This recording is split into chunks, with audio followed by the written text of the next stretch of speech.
ingin menikmati janji Allah digenapi dalam hidup kita. Tapi seberapa banyak anak Tuhan, orang Kristen nggak menikmati janji Tuhan, nggak menikmati berkat Tuhan, kayak gitu. Nah, terus gimana sekarang kita menikmati janji Tuhan? Apa yang harus kita lakukan, apa yang harus kita kerjakan untuk menikmati janji Tuhan? Nah, ayat yang kita udah baca, kamu telah menerima Kristus Yesus Tuhan kita. Karena itu hendaklah hidupmu tetap di dalam. Jadi jelas ayat ini, untuk menikmati janji Tuhan, maka hidup kita harus ada di dalam Tuhan. Benar kan? Jadi untuk menikmati janji Tuhan, maka hidup kita ini harus ada di dalam, bukan di luar Tuhan. Karena firman Tuhan di luar Tuhan, kita bukan apa-apa. Nah, jadi syaratnya yang pertama untuk menikmati janji Tuhan, untuk menikmati penggenapan janji Allah dalam hidup kita, hidup di dalam Tuhan. Setiap orang yang percaya hidup di dalam. Nah, saya yakin saudaraku bahwa ketika hidup kita ada di dalam Tuhan, maka hidup kita akan menjadi tanggung jawab Tuhan. Ya kan? Ketika hidup kita di dalam Tuhan, itu hidup kita menjadi tanggung jawab Tuhan. Itu pasti. Hidup kita, masa depan kita, pergumulan kita, apapun yang kita hadapi, ketika kita di dalam Tuhan, hidup kita tanggung jawab Tuhan. Artinya bahwa Tuhan bertanggung jawab penuh atas hidup kita, atas masa depan kita, atas keadaan kita, atas keluarga kita, atas rumah tangga kita, atas usaha kita. Tuhan bertanggung jawab penuh ketika kita di dalam Tuhan. Sebabnya ketika kita percaya tetap di dalam, apapun masalah hidup kita gitu. Nah, di dalam Tuhan itu artinya hidup di dalam nilai-nilai kerajaan Allah, kira-kira gitu. Jadi ketika kita hidup di dalam Tuhan, berarti kita hidup di dalam nilai-nilai kerajaan Allah. Hidup yang berdampak, hidup yang sesuai dengan nilai-nilai kerajaan Allah. Lalu apa nilai kerajaan Allah itu? Nilai kerajaan Allah itu satu unsur yang terdapat di dalam nilai kerajaan Allah. Setidak-tidaknya itu ketaatan. Ya kan? Nilai yang terkandung dalam kerajaan Allah itu ketaatan. Itu artinya bahwa orang yang hidup di dalam Dia, orang yang hidup di dalam Tuhan, maka hidupnya berarti harus taat kepada Tuhan. Benar nggak? Orang yang hidup di dalam Tuhan, hidupnya harus taat. Ketika kita ada di dalam Tuhan, maka hidup kita harus taat kepada Tuhan. Nah, gitu. Jadi orang percaya harus taat untuk menikmati janji Tuhan, harus taat kepada Tuhan. Nah, Abraham waktu disuruh keluar dari tangannya ke negeri yang nggak tahu di mana, ya kan? Abraham taat kepada perintah Tuhan, makanya Hekaya kalau Abraham diberkati oleh Tuhan. Ya kan? Abraham taat, walaupun nggak tahu di mana tempatnya, di mana alamatnya, Abraham taat kepada perintah Tuhan. Ayo Abraham keluar. Waktu Abraham tinggalkan kampungnya, Abraham bukan orang miskin. Semuanya ada, kerbaunya, lembunya banyak, hartanya ada. Tapi karena panggilan Tuhan untuk pergi, dia tinggalkan itu. Itu kan? Tempatnya nggak tahu di mana. Abraham nggak nanya di mana tempatnya Tuhan, apakah sudah lengkap fasilitasnya, enggak, apakah di kota atau di desa, enggak kan? Pokoknya apa yang katakan Tuhan, ayo pergi. Tempatnya nggak tahu di mana. Rumahnya di sana udah ada apa belum? Nggak ada tanya seperti itu. Orang taat nggak perlu banyak nanya kepada Tuhan. Yang penting kalau itu firman Tuhan, lakukan firman Tuhan. Amin. Nah gitu. Nggak perlu nanya Tuhan bagaimana, kemana. Tuhan nggak perlu tanya. Kalau itu perintah Tuhan, maka kita harus taat kepada perintah Tuhan. Dan orang yang taat kepada perintah Tuhan itu diberkati Tuhan. Dia menikmati janji Tuhan. Nah gitu sih. Jadi anak Tuhan, ketika engkau percaya sama Tuhan, percaya sama Tuhan di dalam Tuhan. Orang yang di dalam Tuhan hidup dalam nilai kerajaan Allah. Dan itu adalah ketaatan. Dan kita wajib taat. Bisa atau bisa, mau tidak mau, gak bisa ditawar-tawar. Itu syarat mutlak untuk menikmati janji Tuhan, taat kepada Tuhan. Amin. Nah gitu. Sebab ketaatan kita itu akan membawa kita kepada kemuliaan. Ya kan? Ketaatan kita akan membawa kita kepada kemuliaan. Ketaatan itu akan membuat kita menikmati janji Tuhan, dan kita akan menikmati mujizat Tuhan. Yang itu sih. Amin. Jadi anak Tuhan harus taat. Ya kan? Taat kepada perintah. Saya lihat setiap tokoh-tokoh yang taat dalam Alkitab, lihat janji Tuhan dinyatakan dalam hidupnya. Hanya mungkin proses waktu yang perlu kita siap, sabar dan menanti, kan gitu ya. Nah, yang penting taat. Orang taat nggak pernah dikecewakan Tuhan. Nah gitu. Nah dalam perjanjian baru saya lihat orang taat, satu yang saya lihat orang taat gini. Banyak, tapi ada satu contohnya gini. Di Yohanes pasal 5 tentang kolam Bethesda yang digoncang Tuhan, orang yang masuk ke dalamnya sembuh, ya kan? Dan 5 kalau nggak salah. Iya, kalau nggak salah itu. Kalau nggak salah. Lalu Tuhan datang ada di kolam Bethesda dan Tuhan melihat ada satu orang laki-laki yang sudah 38 tahun, ya kan? Nunggu kesembuhan 38 tahun. Yesus datang ke sana, Yesus menghampiri dan berkata, Yesus ngomong gini, maukah engkau sembuh? Kalau kita sakit ditanya maukah engkau sembuh, jawabnya apa kira-kira? Mau. Mau? Mau. Pasti jawabnya mau. Nah, pertanyaan Yesus itu adalah pertanyaan yang sudah ditunggu-tunggu 38 tahun. Lalu pada waktu Yesus tanya, maukah engkau sembuh? Si Bapak jawab. Jawabannya mau nggak? Tapi jawabannya nggak mau. Si Bapak nggak jawab, aku mau. Itu jawabannya. Tapi si Bapak menjawab, tidak ada orang yang menurunkan aku ketika kolam itu digoncang. Itu jawabannya kan? Nggak ada orang yang turunkan aku ke sana. Sementara aku berjalan menuju kolam itu, orang lain mendahului aku. Itu jawabannya, ya kan? Itu jawaban bukan kan? Itu bukan jawaban. Tapi itu adalah merupakan sebuah keterangan, sebuah penyebab kenapa dia tidak sembuh-sembuh, ya kan? Ya alasannya itu, gak ada orang yang mengangkat aku, orang lain selalu mendahului aku. Itu keterangannya, itu alasannya, itu penyebabnya. Ya gitu. Sebenarnya kan simpel aja jawabnya, mau gak mau sembuh? Jawabnya pasti, aku mau sembuh. Tapi walaupun itu jawabannya, Tuhan berkata apa? Sekarang pun berdiri, angkat tilam dan berjalan. Kan itu ya kata firman Tuhan. Lalu pada Tuhan, waktu Tuhan perintahkan, ayo berdiri, ayo berjalan, ayo angkat tilam. Kira-kira bagi orang lumpuh perintah ini berat enggak? Berat enggak bagi orang lumpuh perintah Tuhan ini? Berat kan? Si lumpuh bisa jawab Tuhan enggak? Bisa ya? Si lumpuh bisa berkata, Tuhan, bagaimana mungkin aku bisa berdiri? Bagaimana mungkin aku bisa angkat tilam? Bagaimana mungkin aku bisa berjalan? Aku ini lagi lumpuh. Bisa gitu ya? Bisa. Si lumpuh bisa ngomong itu sama Tuhan. Masa Tuhan gak lihat aku lagi lumpuh? Gak bisa berjalan, apalagi angkat tilam. Si lumpuh bisa ngomong itu. Tapi lumpuh ada komentar seperti itu nggak jawabannya? Pada waktu Tuhan berkata, ayo berdiri, angkat tilam dan berjalanlah, yang lumpuh lakukan itu perkataan Tuhan. Pada waktu dia lakukan perkataan Tuhan, yang terjadi apa? Dia bisa berjalan. Ya, dia bisa berjalan. Dia bisa angkat tilam, dia bisa berdiri. Lalu pertanyaannya, kapan dia bisa berdiri? Kapan dia bisa angkat tilam? Kapan dia bisa berjalan? Pada saat dia taat kepada perintah Tuhan. Ya. Pada saat dia taat dan lakukan perintah Tuhan, dia menikmati mujizat. Haleluya. Mujizat janji digenapi dalam hidup kita ketika kita taat kepada perintah Tuhan. Lalu kenapa kita nggak menikmati janji?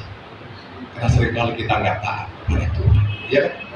Seringkali kita lebih banyak komentarnya sama Tuhan, ya kan? Seringkali kita banyak komentarnya, kita komentar melulu sama Tuhan.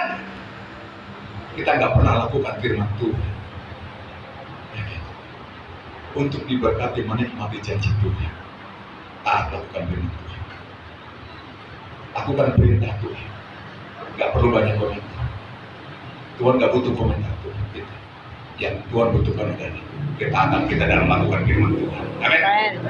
Nah, gitu. Jadi untuk menikmati janji Tuhan, belajar taat kepada Tuhan. Tinggal dalam ketaatan kepada Tuhan. Maka percaya janji Tuhan akan menjadi milik kita semua. Amin. Amin. Nah, gitu. Jadi ayo belajar kepada Tuhan apapun kalian. Taat itu nggak butuh syarat. Ketaatan kepada Tuhan nggak butuh syarat nggak ada, nggak perlu. Nggak perlu syarat untuk Tuhan. Jangan pakai persyaratan sama Tuhan. Yang penting taat, lakukan firman Tuhan. Jangan katakan nanti aku kalau sudah punya kereta baru aku mau buat jangan. Iya kan? Kalau nggak ada kereta nggak mau jalan kaki. Jangan pakai syarat sama Tuhan. Yang jelas apapun itu taat dan lakukan firman Tuhan. Mujizat berkat jadi bagian kita. Amin. Nah itu saudara. Jadi tinggal dalam Tuhan itu dalam hidup dalam ketaatan. Tinggal dalam Tuhan itu berarti mempercayakan hidup dan pergumulan kita sepenuhnya kepada Tuhan. Jadi orang yang hidup dalam Tuhan berarti kita sedang mempercayakan hidup kita, masalah kita, pergumulan kita kepada Tuhan karena kita tahu Tuhan bertanggung jawab atas hidup kita. Yes. Nah gitu. Ada orang yang percaya tinggal dalam Tuhan seperti gini mungkin. Satu waktu ada si bapak bawa beban jalan kaki, lalu ada mobil truk lewat, di stopnya berhenti, dia naik. Tapi pada waktu dia naik truk, bebannya nggak dilepaskan, tetap dipikul terus. Naik mobil pun tetap capek kan, karena bebannya tetap dipikul. Hidupnya diserahkan sama Tuhan, tapi bebannya tetap dipikul, capek tetap hidup ini, gitu. Ketika kita menyerahkan hidup kita kepada Tuhan, maka beban hidup kita mempercayakan sama Tuhan. Hidup di dalam Tuhan itu berarti mempercayakan seluruh hidup kita, pergumulan kita, persoalan kita, dan semuanya kepada Tuhan. Biarkan Tuhan ambil alih dalam hidup kita. Amin. Hidup kita enak. Ya. Jadi ketika kau percaya sama Tuhan, tetap dalam Tuhan, taat, serahkan hidup kepada Tuhan. Tuhan akan bertindak dalam hidup kita. Amin. Itu yang pertama, saudara. Yang kedua, untuk menikmati janji Tuhan. Itu dalam terjemahan bahasa sehari-hari dikatakan begini. Kamu yang sudah terima Yesus dalam hidupmu, hendaklah hidupmu tetap di dalam Dia. Dikatakan tetap di dalam Dia. Itu diartikan hendaklah hidupmu tetap menyatu dengan Tuhan. Nah, gitu. Jadi yang kedua, untuk menikmati janji Tuhan, untuk menikmati penggenapan janji Tuhan dalam hidup kita, maka yang kedua, hidup menyatu dengan Tuhan. Bukan hanya tinggal di dalam Tuhan, bukan hanya dalam ketaatan, tapi hidup kita menyatu. Kita harus menyatu dengan Tuhan. Kenapa harus menyatu dengan Tuhan? Kenapa hidup kita harus menyatu dengan Tuhan? Kalau dalam Alkitab, kitab Kolose pun menggambarkan gini, bahwa Tuhan Yesus itu kan kepala, ya kan? Firman Allah menggambarkan Yesus itu kepala gereja. Benar ya? Kita semua ini adalah tubuh Kristus. Kita ini tubuhnya. Lalu Yesus kepalanya. Kira-kira kalau kepala dengan tubuh nggak menyatu, hidup atau tidak? Mati. Yesus itu kepala, kita ini tubuhnya. Kalau kepala dengan tubuh nggak menyatu, itu kematian. Itu sebabnya ketika kita percaya Tuhan, terima Tuhan dalam hidup kita, maka orang percaya harus menyatu dengan Tuhan. Haleluya. Supaya apa?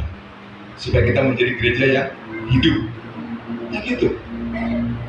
Kita orang percaya tubuhnya, Yesus gerejanya, lalu kita nggak menyatu dengan Tuhan, itu kematian. Orang percaya nggak menyatu dengan Tuhan, itu kematian. Jadi orang percaya gereja Tuhan itu harus menyatu dengan Tuhan. Sebab jelas Yesus kepala dari kita dan Tuhan. Karena tidak ada orang hidup tanpa kepala. Benar? Tidak ada orang hidup tanpa kepala. Dan kalaupun ada orang hidup tanpa kepala, ketemu di tengah malam tuh di kuburan, kira-kira ngomong apa dia?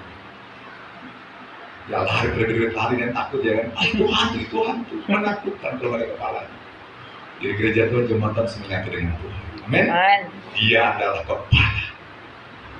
Kita adalah tubuh, mau tidak mau harus menyatu. Gereja yang hidup, gereja yang menyatu dengan Tuhan. Yang kedua, dalam Yohanes 15 dikatakan, akulah pokok anggur, kita akan sana. Kita rantingnya, kita carangnya, kita cabang-cabangnya, kita ini ranting. Bapak Ibu, saudara, kita di ranting, kita bukan pokoknya, kita rantingnya. Dan kalau kita adalah ranting yang saya mau katakan, tidak ada ranting yang bisa hidup orang tidak melekat menyatu dengan pohonnya. Benar? Gak bisa hidup ranting kalau gak melekat menyatu dengan pohonnya. Gak bisa itu. Gak ada ranting bisa hidup. Tapi selama ranting melekat menyatu menyatu dengan pokoknya, ranting akan hidup, bahkan ranting akan berbuah. Amen. Jadi supaya kita menjadi gereja yang hidup, kita harus melekat menyatu dengan Tuhan. Nah gitu.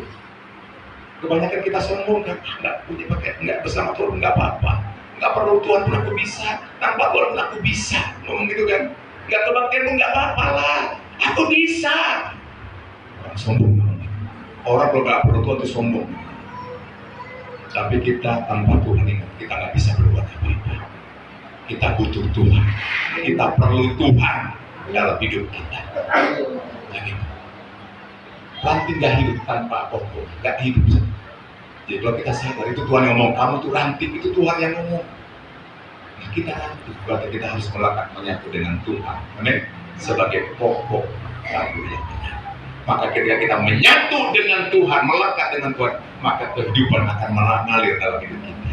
Maka kita menjadi gereja yang hidup, yang diberkati oleh Tuhan. Amin.